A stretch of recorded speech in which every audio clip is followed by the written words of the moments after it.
Good morning, children. Today we are going to study the poem The Rain on the Roof by Coates Kinney. As the title suggests, this poem is based on rain. Now, as far as I know, mostly everyone loves rain. Farmers love rain as it is good for their crops. Children love to play in the rain. Adults love to watch the rain fall on buildings and trees, as well as the sound and fragrance associated with rain. Let us see what emotions are experienced by the poet when he sees the rain fall down. Stanza 1. When the humid shadows hover over all the starry spheres, and the melancholy darkness gently weeps in rainy tears, what a bliss to press the pillow of a cottage chamber bed and lie listening to the patter of the soft rain overhead.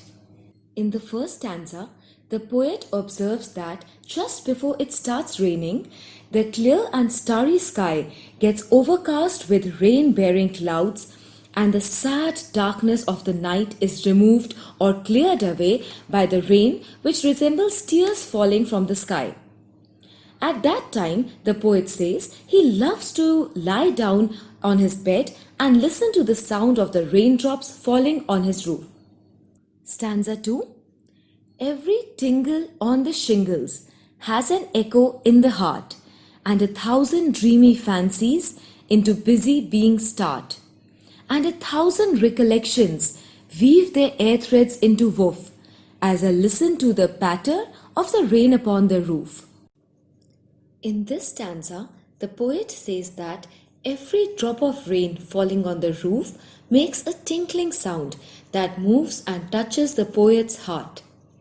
The soft sound of the water droplets revives his many childhood memories, and he is thrown back into the past as he lies quietly on his bed listening to the gentle falling of the rain. Now in memory comes my mother, as she used to in years agone, to regard the darling dreamers, ere she left them till the dawn. Oh, I feel her fond look on me, as I list to this refrain, which is played upon the shingles by the patter of the rain. In this final stanza, the poet introduces his mother to us, the listeners. Continuing from the previous stanza, where the poet had told us that he starts remembering his childhood, he now says that among the many memories that he recalls when he hears the rain falling on the roof, the most important one is of his mother, who is now no longer with him. He remembers the way she used to look after him, love him, and would consider him to be a darling. The poet can still feel the loving look of his mother on him as he hears the rain fall on the roof. In this poem, the poet has made use of three basic literary devices. The first one is alliteration. Alliteration refers to words that begin with the same sound and are close together.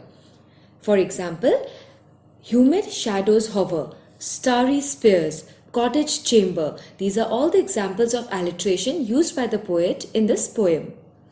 The second literary device that he has made use of is personification. In this poem, in the example melancholy darkness, here darkness is personified as a human being. That is why he has used melancholy for darkness, as melancholy means sad, so darkness cannot be sad. Only a person or a living being can be sad. Hence, melancholy darkness is an example of personification used in the poem. The third literary device that the poet has made use of in this poem is onomatopoeic words. Onomatopoeic words are the sound words. They are the words that denote sound. Example of these kind of words used in the poem are patter. Now, patter is the sound of which the raindrops make when they fall on something. So, they are sound words. Another example of this is tinkle. Tinkle is generally associated with the sound of a bell. It is a soft, soothing sound. As we can see that the poet has made use of a lot of sound words in the poem. Now, children, we will discuss the theme of the poem. The theme of the poem, as you all must have realized by now, is actually the healing power of rain. The soft, soothing sound of the raindrops falling on the rooftop at night has the ability to take us into the past and revive our beautiful memories. The rain comforts us by taking us back into our past and making us live some of our most beautiful moments of life again. So that is all for now, children. Hope you've understood the poem. Now I want you to solve the questions that are given along with this poem in the worksheet. Do try to write the answers on your own.